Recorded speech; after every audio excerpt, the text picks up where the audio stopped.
In nomine Patris et Filii et Spiritus Sancti. Amen. Pater noster, qui es in celis, sanctificetur nomen tuum, adveniat regnum tuum, fiat voluntas tua, sicut in cielo et in terra. Panem nostrum quotidianum da nobis hodie, et dimitte nobis debita nostra, sicut et nos dimittimus debitoribus nostris, et ne nos inducas in tentationem, sed libera nos a malo. Amén.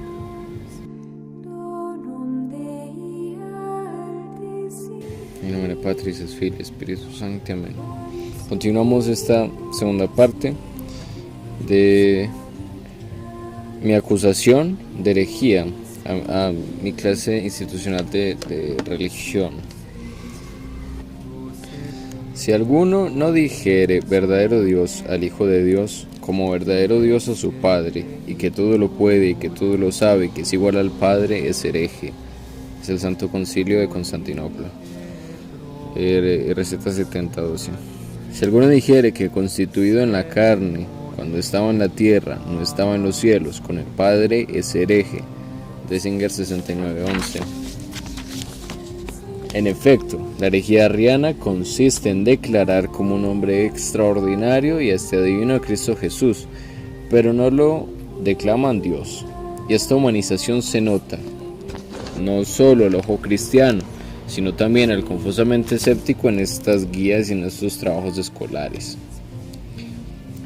Dice el mismo concilio: anatematizamos también a Arrio y Eunomio, que con igual impiedad, aunque con lenguaje distinto, afirman que el Hijo y el Espíritu Santo son criaturas. Y cuando uno humaniza tanto a Cristo, como se ve en el párrafo que está apareciendo en pantalla, inmediatamente uno tiene que decir: esto es herejía, ¿sí? Alguno dirá: pero si se dice que es divino, ¿ya se reconoce como Dios? No, vamos a verlo. Si alguno, dice el mismo concilio, de Singer 82:24, al llamar Dios al Padre de Cristo, Dios al Hijo de aquel y Dios al Espíritu Santo, distingue y les llama dioses, es hereje. Más aún es judío, porque el nombre de dioses fue puesto y dado por Dios a los ángeles y a todos los santos, pero del Padre y del Hijo y del Espíritu Santo, por razón de la sola igual divinidad, no se nos muestra ni promulga. ¿Para qué? Creamos el nombre de dioses, sino el de Dios. Esta es pues la salvación de los cristianos, que creyendo en la Trinidad, es decir, en el Padre, en el Hijo y en el Espíritu Santo, y bautizados en ella, creamos sin duda alguna que la misma posee una sola verdadera divinidad y potencia y majestad y sustancia. Si alguno no confiesa que nuestro Señor Jesucristo, que fue crucificado en la carne, es Dios verdadero y Señor de la gloria, y uno de la Santa Trinidad, ese tal sea anatema. Canon 10 del Concilio de Constantinopla 553. Se ve que no se dice si alguno lo niega, ¿no? Si alguno no lo confiesa incluso. Y hablar de una manera tan ambigua sobre la divinidad de Cristo, sobre la persona de Cristo, y especialmente cuando se trata de explicitar algo, se lo pone como un hombre, eso es herejía.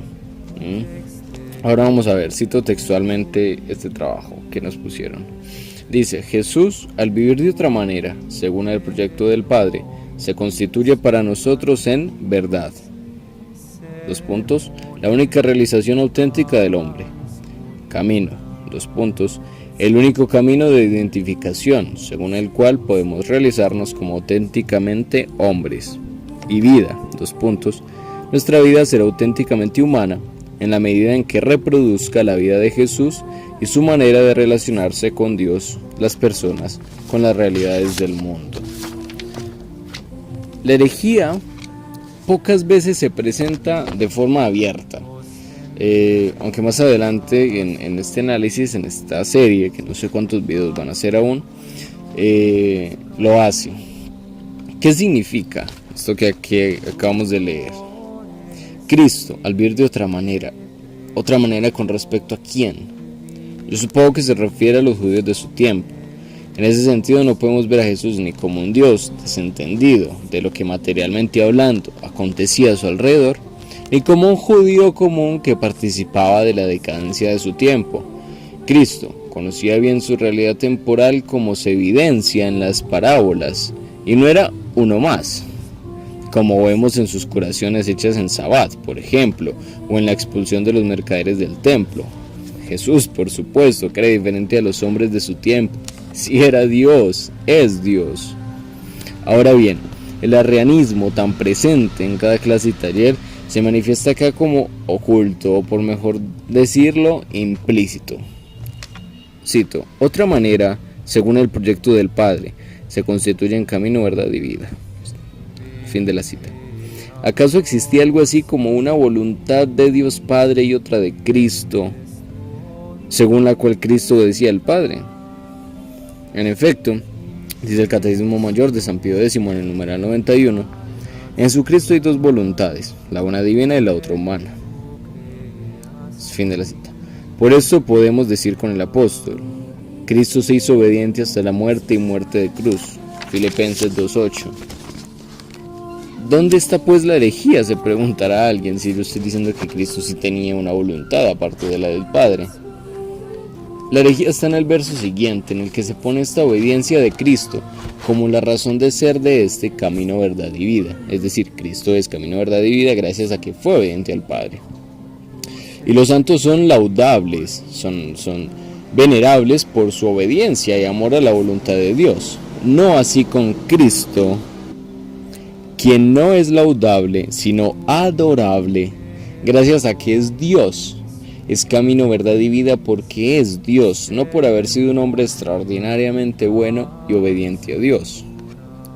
Sacar frases bíblicas e interpretadas aisladamente es propio de los herejes y de los protestantes, no de los católicos. Así que para explicar qué significa camino, verdad y vida, me remito al contexto de esta escena, este lugar donde Cristo dice eso. Podemos ver en el capítulo 14 del Evangelio de San Juan. Cristo está a poco tiempo de pronunciar la oración sacerdotal y despedirse de sus apóstoles. Cristo anuncia: en la casa de mi Padre hay sitio para todos. Voy a prepararos un sitio. Cuando me vaya y os haya preparado el sitio, volveré y os llevaré conmigo, para que donde yo estoy estéis también vosotros.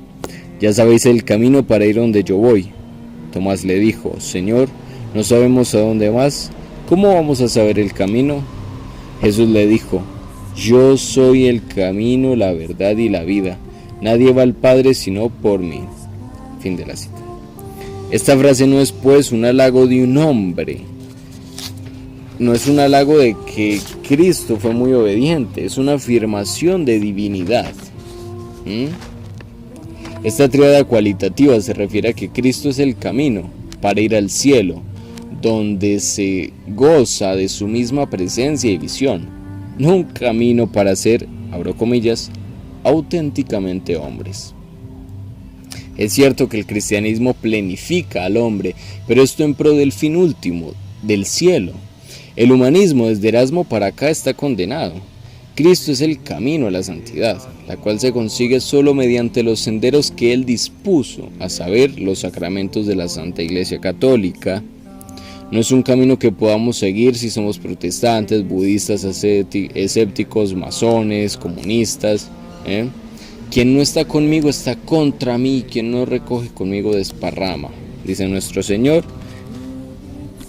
Y es un dogma que nulla salus extra ecclesia. Fuera de la iglesia no hay salvación. Para los que no saben, un dogma es una verdad que debe ser creída por todo católico. Si alguien no cree un dogma como este, de que fuera de la iglesia católica nadie puede ir al cielo, si alguien no lo cree, deja de ser católico.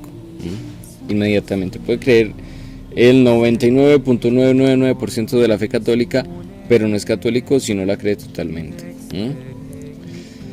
Cristo es la verdad, eterna e inmutable, la única verdad, con cielo e infierno, con tabor y calvario, con cruz y con gloria, con justos y personas que van al cielo y con condenados y muchos más que se condenan.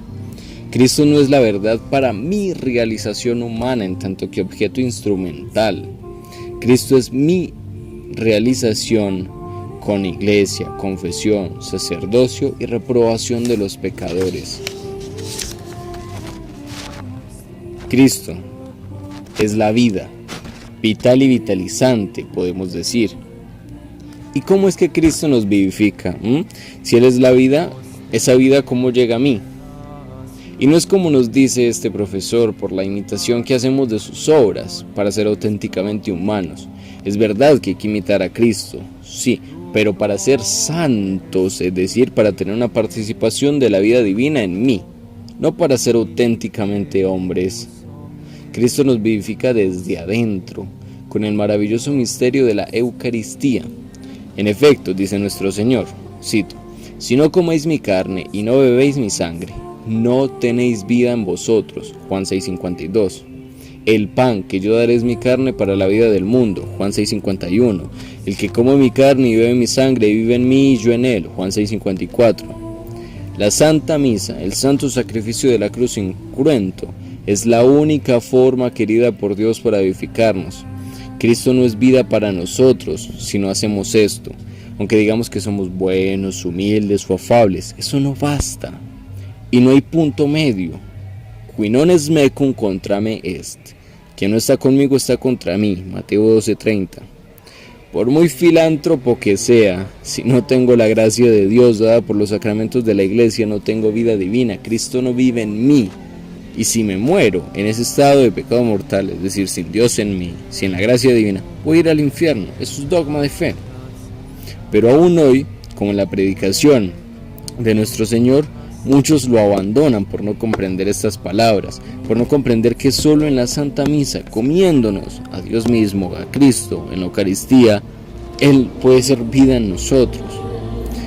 Desde entonces, muchos de sus discípulos se volvieron atrás y no andaban más con Él. Juan 6:66. En efecto, muchos hoy, por no querer aceptar la verdad de Cristo, completa y real, deciden alejarse de Él. Y otros tantos, incluso con más maldad que los primeros, deciden quedarse dentro de la iglesia aparentemente y confundir a las personas con doctrinas como esta.